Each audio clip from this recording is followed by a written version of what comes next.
तो अगर आपने 35,000 के प्राइस सेगमेंट के अंदर एक टीवी परचेज करने का मन बनाया और 32-33 हजार का एक नॉर्मल एलईडी टीवी भी पसंद कर लिया है तो रुक जाओ, क्योंकि उसी प्राइसिंग में बल्कि सेल के टाइम पे और भी कम में कह सकते हैं कि अंडर 30,000 में आपको QLED डिस्प्ले, 120 हर्ट्ज की smoothness, Dolby vision, Dolby Atmos, VRR and the most important MEMC, वो भी 4 साइड फ्रेमलेस डिजाइन के साथ मिल जाए तो कैसा होगा, धुआंधार होगा। बस वही है ये एसर की V Pro सीरीज का 55 इंच QLED गूगल टीवी, जिसका रेगुलर प्राइसिंग इज 31,999, सेल में अप्रोक्स 29,000 का मिल रहा है। And this is the future of television. तो फटाफट अनबॉक्स करते हैं। तो बॉक्स में आपको TV with table top stands, एक compact but premium remote, power cord, AV composite cable, AAA battery का सेट और कुछ paper work and that's it. First of all design and build की बात करें तो 4 साइड फ्रेमलेस डिजाइन है and इस बार जो नीचे की चीज है वो भी काफी ज्यादा मिनिमल है। सेंटर में एसर की ब्रांडिंग, जिसके टेबल टॉप स्टैंड है ये हाई ग्रेड प्लास्टिक के बने हैं। बाकी जो टीवी का मेन फ्रेम है वो कंप्लीट मेटेलिक है, पकड़ने में ठंडा फील हो रहा है। और पतले बेजल्स का सबसे बड़ा फायदा ये है कि एकदम इमर्सिव एक्सपीरियंस आता है, वो भी बिना किसी डिस्ट्रैक्शन के। और मैं अपना ओपिनियन बताऊं तो एकदम प्रीमियम एस्थेटिक्स आ रहे हैं, चाहे आप इसको टेबल पे रखो स्टैंड लगा के या फिर वॉल माउंट कर दो, दोनों में ये क्लासी लगेगा। बाकी इस टीवी की थिकनेस काफी कम है, दीवार पे चिपक जाता है और इसके कनेक्टिविटी पोर्ट्स बिल्कुल साइड में है तो वो इजिली एक्सेसिबल रहते हैं, जिसमें 3 HDMI with HDCP version 2.1, 2 USB जिसमें USB 3.0 पोर्ट भी है, then antenna port, 3.5 mm jack, optical port and audio video in port,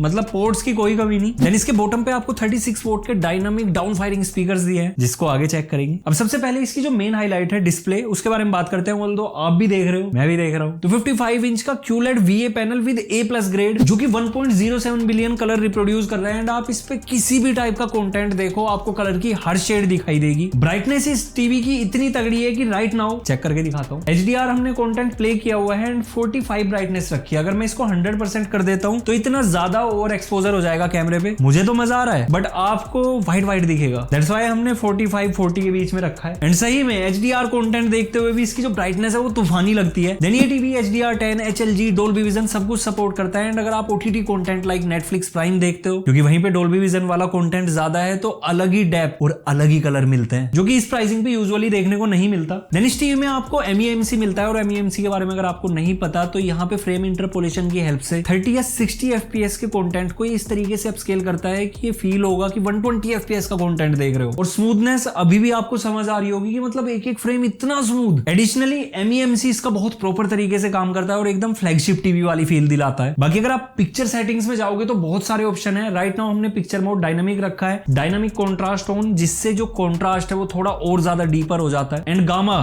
2.4 कर देना, जिससे कलर और ज्यादा सैचुरेटेड और ब्लैक्स और ज्यादा डीप ब्लैक दिखाई देंगे। बाकी यहाँ पे AI पिक्चर ऑप्टिमाइजेशन भी है, दैट इज AI PQ। अगर आप इसको ऑफ कर देते हो तो कलर्स हल्के से डल हो जाते हैं, तो एक जोन में कलर में डेप्थ ऑफ फील्ड बढ़ जाता है। और डिस्प्ले को लेकर अगर मैं आपको अपना ओपिनियन बताऊं, स्टैंडर्ड कंटेंट पे तो कोई भी टीवी ब्राइटनेस बहुत तगड़ी ऑफर करता है, लेकिन यहाँ पे HDR या डोल्बी विजन कंटेंट देखते हुए भी आपको ब्राइटनेस की कोई कमी नहीं होगी। इवन ब्राइटनेस का लेवल आपको कम ही रखना पड़ेगा, 100% ब्राइटनेस वेल लिट रूम या फिर अगर डायरेक्ट सनलाइट आ रही है तभी चाहिएगी। देन मैंने इस टीवी की गेमिंग परफॉर्मेंस भी चेक की, क्योंकि इस टीवी में आपको ऑटो लो लेटेंसी मोड और गेमिंग 120 हर्ट्ज का ऑप्शन मिल रहा है, प्लस VRR भी है, जो कि बजट सेगमेंट में इतना इजीली देखने को नहीं मिलता, और अगर देखने को मिल जाए तो वो इतना प्रॉपर्ली काम भी नहीं करता। बट इस टीवी के साथ जब हमने PS5 से गेमिंग की तो जो इनपुट लैग था वो ना के बराबर था, स्क्रीन टियरिंग तो बिल्कुल भी नहीं, और जो स्मूथनेस का लेवल था वो बहुत ज्यादा हाई था। मतलब अगर आप एक गेमिंग के लिए कम से कम बजट में टीवी परचेज करने का सोच रहे हो, ये आपके एक्सपेक्टेशंस को कंप्लीटली फुलफिल करेगा। देन यहाँ पे साउंड की बात करें तो 36 वोल्ट के क्वांटम हाई फिडेलिटी स्पीकर्स है। वॉल्यूम और क्लैरिटी इस टीवी की एक नंबर है, सैंपल सुनो।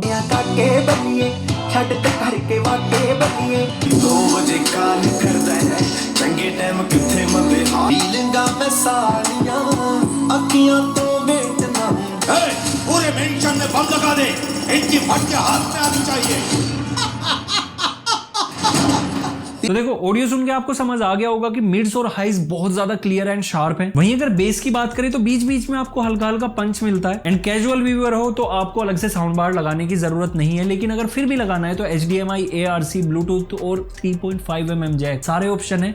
एडिशनली ऑप्टिकल आउटपुट भी है, अगर आपके पास कोई पुराना होम थिएटर ऐसा है जिसमें ऑप्टिकल ही नहीं है तो भी इस पे लग जाएगा। वहीं लेटेस्ट HDMI, ARC वाले साउंड बार्स के लिए इसमें डोल्बी एटमॉस का सपोर्ट मिल रहा है और साउंड में भी आपको मल्टीपल प्रीसेट्स मिल जा रहे हैं, like standard, movie, music, news and personal. And हाँ, एक चीज जो मेजर अपडेट है कि जैसे ही आप वॉल्यूम अप डाउन करते हो तो यहाँ पे आपको सारे के सारे जो मोड्स हैं वो दिख जाते हैं कि आप पर्सनली कौन सा मोड यूज कर रहे हो, और इसको चेंज करना भी ईजी है, सिंपली नेविगेशन की हेल्प से यहीं से चेंज हो जाता है। ये बढ़िया था। देन इसके सॉफ्टवेयर पार्ट पे आए तो out of the the box Android 14 के साथ आता है, गूगल टीवी ओएस है, सारी की सारी मेजर एप्स प्री इंस्टॉल्ड है। और एप्स चाहिए तो एड ऐप सेक्शन के अंदर जाके आप जितनी भी एंड्रॉइड टीवी वाली एप्स है सारी की सारी यहाँ से डाउनलोड कर सकते हो। गेम्स भी है और एक चीज और, गूगल असिस्टेंट भी है, ओपन यूट्यूब। मैंने जो बोला वही इसने टाइप कर दिया, ओपन यूट्यूब चला भी दिया। तो फास्ट है, रेस्पॉन्सिव है। अगर आपके घर में आपके ग्रैंड पेरेंट्स से जिनको स्मार्ट वाला सिस्टम समझ नहीं आता, बस ये बटन समझा देना, इसको दबा के जो बोलोगे वो चलेगा। लाइक वॉल्यूम भी अप करनी है, वॉल्यूम 30,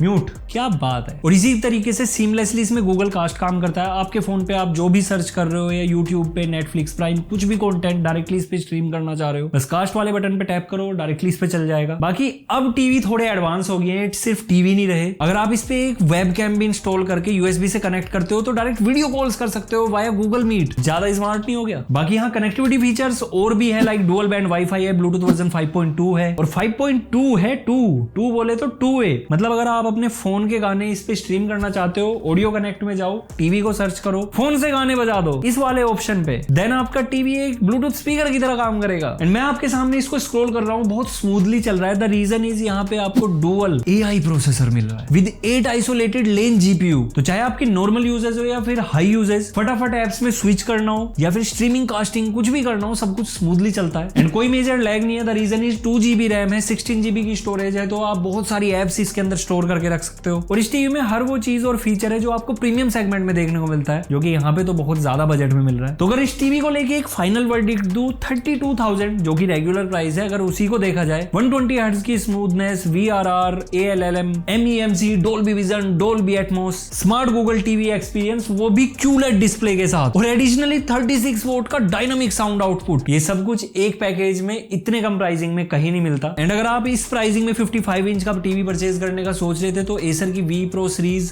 बेस्ट है। बाकी इसमें अदर वेरिएंट्स भी आते हैं, 32, 43, 50। आप अपने बजट के हिसाब से जो सही लगे और जो साइज आपको चाहिए वो परचेज कर सकते हो। बाकी आप मुझे कमेंट सेक्शन में जरूर बताना कि ये टीवी आपको इस प्राइसिंग पे कैसा लगा। तो एसर की V Pro सीरीज के सारे टीवीज के जो परचेज लिंक है मैं आपको डिस्क्रिप्शन बॉक्स में दे रहा हूं। बाकी अगर आपको वीडियो अच्छा लगा है, लाइक, शेयर, सब्सक्राइब सब कुछ कर दो, इंस्टाग्राम हैंडल फॉलो कर लो। So see you in next video, till then good bye, take care, respect the take.